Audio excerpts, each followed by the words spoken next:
All right, everybody. I sold a couple of my pieces. Oh, by the way, hit like and subscribe if you like this stuff. I need to be able to justify to keep doing this stuff, so we need to get our numbers up. But here's what I have done. I have gone and got something very cool. Last week for my birthday, I bought myself a Springfield Ronin 1911 in the mighty 10 millimeter. This week, I got something a little nicer, a little fancier. I got myself a Kimber. Question is, what Kimber? Let's find out. All right, got a really nice box, nice case, a whole bunch of Kimber stuff, safety. Nice carry case. Let's see what's in here. Well, let's see, one magazine. It says 9 millimeter. It says 15 rounds. What manner of Kimber could this be? All right, got a receipt. Don't need to see that. And I have gotten myself the new KDS9C. We'll, of course, observe all safety protocols. Go ahead and open that bad boy up. No bullets. Unloaded mags. Comes with 2 of them. I believe these are proprietary to this gun, so, I'll have to go get some Kimber mags. I don't know if there's any cross-compatibility with others. I mean, it doesn't look all that different from like a PT92 or, an M9 magazine, but I'm sure it's not the same. I'll try it with some of my other mags just to see. But what exactly is this gun? Well, this is a new, very lightweight, very fancy, aluminum framed version of, I guess if they were to try to recreate, there's a new Wilson Combat. There's a couple other 1911 styles, like Springfield's got the Prodigy. You got staccatos out there. I mean, there's a resurgence in the 1911 platform, but doing double stack, high capacity 9 millimeter versions, which is kind of cool. So this one, I got it in the stainless. It is cut for an optic. So I assume when you take this apart, there's a screw or something, or maybe it's under here. When you take this off, that'll allow that plate to come off. If you wanted to put a RMR, I don't know. Let's see. We'll look in the specs and see if it tells you what kind it is. It says micro optic RMSC Holo Sun K mounting plates available. So you can get some mounting plates and put a red dot. I have no interest in that if this is going to be a carry gun for me, which sometimes it might be. I've been downsizing my collection a bit, so I'm going to be, I've got, the Ronin. I do have another 1911. It's my Springfield 1911. It's an M1911A1 stainless steel loaded that is currently at a gunsmith, getting some things tweaked on it and replacing some springs and just getting a little bit of a refresh. That's the one that I got back from Joe's family. This thing is ridiculously light for its size. It's 775 aluminum in their Kimpro, what they call Kimpro Silver. It's got that bobtail or whatever they call it kind of cut. So, the one thing you might notice with the 1911 is that corner can push a little bit into your hand. It's not uncomfortable if you got a full size, but when you take that, I don't know if Ed Brown or one of those companies kind of started that with contouring that. But they've done a really good job. You've got really nice machining. You've got nice G10 grips that are not really abrasive, but they're nice, and they do have some good traction. It's not ambi safety or slide release. Everything's on this side. It's a nice, listen to that. It's a really nice positive snap on that detent. What does this thing weigh? You look at it, you go, ooh, an all-metal 1911. That's going to be a bit of a beast on the hip. It's 25.3 ounces without, with an empty magazine, which is only like 3.5 or 3 point. It's only a few ounces more than a Glock 19. So it's a little heavier. It's not much heavier. It's a couple ounces. You'll notice it, but it's certainly carryable. It's not like carrying this steel frame beast with loaded up with rounds. You've got, you've got a 2-pound plus gun here. You got a gun that's probably close to 40 ounces. Loaded up with 15 rounds of 9 millimeter. What are you going to be around? 30 ounces. You know, like I said, a little bit more than a Glock 19, not horribly. But what you get is this amazing freaking trigger. And it is an amazing trigger. Adjustable over travel if you want. Really nice snappy action. You've got, I don't know, does this, how's a reset on this one work? Just a basic click. Yeah. Like I said, the safety is really nice. I love the design of the hammer. I like the extended beaver tail. Now, one thing you'll notice that unlike most 1911s is that there is no grip safety. You have this piece here, but you don't have to actually be pressing that. So your safety's on, it's off. The gun will fire without depressing that. Some people like that, some people don't. A lot of people don't like this. I mean, there's guys that used to carry this. Some of the famous guys, one was a Texas Ranger, you know, had rubber bands on it so that was always, you know, pulled in. It puts that hump in there. I don't mind a safety on a 1911 normally, but it does put that hump that pushes into your hand. And when you got a 10 millimeter with a lot of recoil, you're probably going to feel that hot spot a little bit. This is going to be more like a conventional firearm where it's beautifully sculpted, nice and rounded, and that's going to distribute your recoil really nicely without any hot spots. You're going to have uniform pressure across the web of your hand. It really is an ergonomic handle.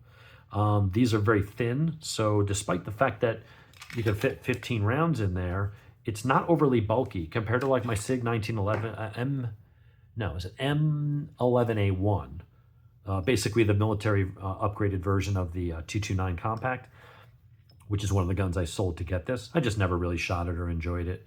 You know, when you feel that thing, it's so round. It's not brick-like like a Glock in that it's rectangular, but it's so wide.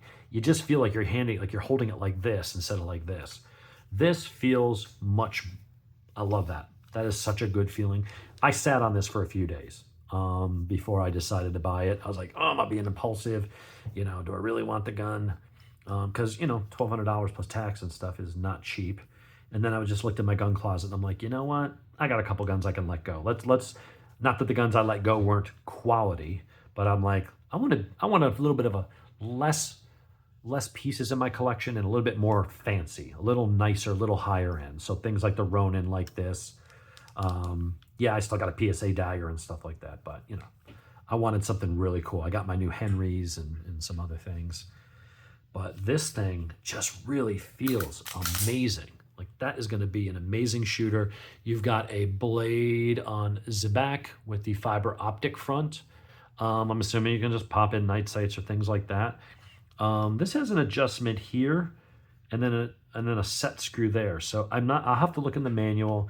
That may be what's anchoring this here. I don't know if that is adjustable. It doesn't seem to move at all. But I'm kind of wondering what that screw on the side is, almost as if you could adjust windage slightly one way or the other. But I don't see how the thing would actually move in that track. So I still got a little bit of research to do here. And we will get it to the range. I've got to see. I did have some stuff pop up with work this week. So I don't know if I can break away. It might have to wait till next week.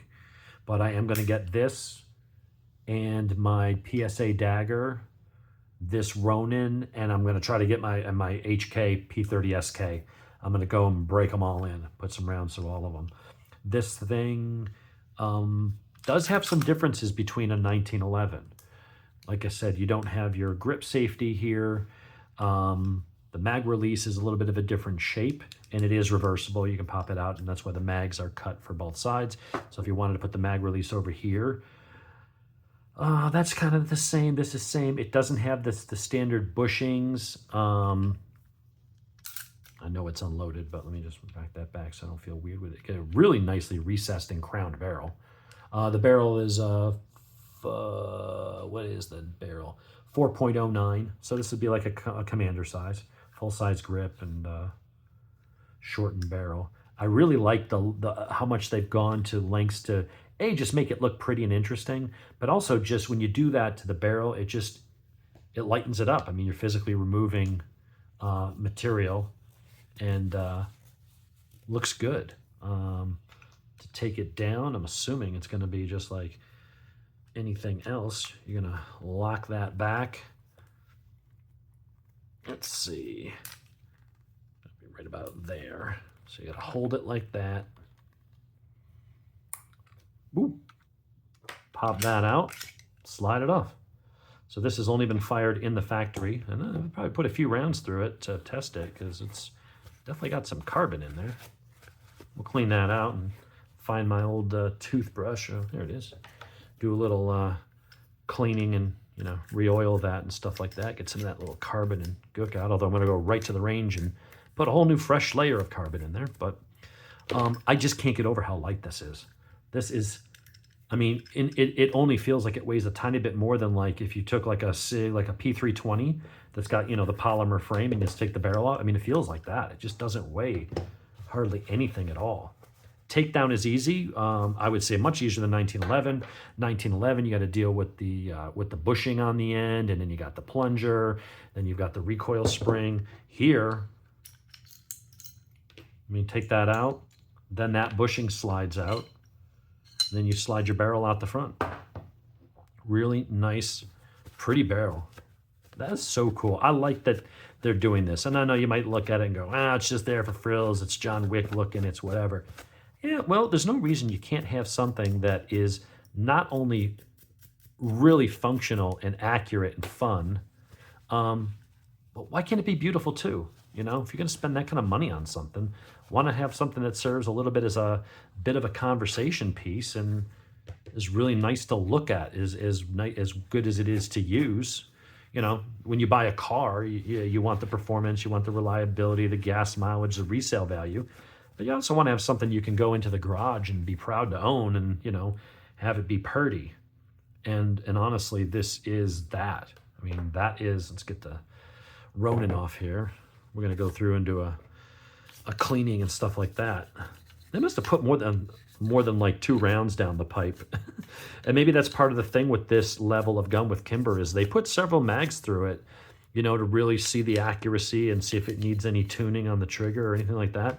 Normally you get a gun, it's all oiled up, and this one almost, and I know it's brand new, it just got to the dealer. And I trust these guys. I bought like 60 guns from them.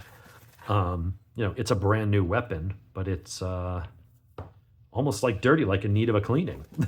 So I think they actually ran it through its paces there at the factory, which I'm fine with, whatever. It's 5 minutes out of my day to just run a bore brush down it and clean it out and re-oil it. But okay, so there's some screws, it looks like, up under there. So if you want to put the RMR or, you know, whatever, an optic on there, looks like you would take that sight off, and then there's 2 screws holding that plate, and that comes off, and then you get your adapter plate and put your optic on, and then maybe put the sights back on. I don't want to use optics on this. I would use just a personal preference. I'm not dogging anybody who uses them. I just don't. To me, I'm not going to say they're gimmicky because I think they actually make sense in some ways. I just like simplicity. I don't want to make the gun bigger, heavier, bulkier. I don't want to add any additional point of failure. I want to, you know, if I'm going to use a gun like this, I just want to pick it up and use it. If it's going to be a defense weapon, I'm going to be at such a close range that red dot is not going to do anything for me. Now, if I was going to be out hunting, especially if I was going to hunt boar, bear, anything with a handgun like my 44 mag or something like that, or even the 10 millimeter, where maybe you want to reach out and touch someone, that one does not have a plate though, then I can see, you know, where you'd want that pinpoint accuracy out at a range. So anyway, that is, that's the new Kimber. This is just, it's beautiful. Such a beautiful weapon. So I'm going to go ahead and run a bore brush down here and then put it back together and oil it. And that is going to go to the range as soon as I can. And I cannot wait to shoot this. So if anybody's ever shot one of these things, I've had Kimbers before, pro carries. Had a couple pro carries. I've had a few Kimbers over the years, but nothing like this. I mean, this takes down just like a normal pistol. It really is nice that it's 1911-ish. And it's got all the elements I like about the 1911 platform, but it leaves off a couple of the ones that make it feel a little antiquated or clumsy or just more involved in taking it down. So this is a very nice, not gonna lie. So anyway, that is today's acquisition. I cannot wait to get to shoot this, and I'll get some video. I'll set up the camera at the range again as I go through the guns, and then when I come back, I'll do a voiceover and what I thought about each one and what the accuracy was like, and all that good stuff. So stay tuned, folks. We'll talk to you next time.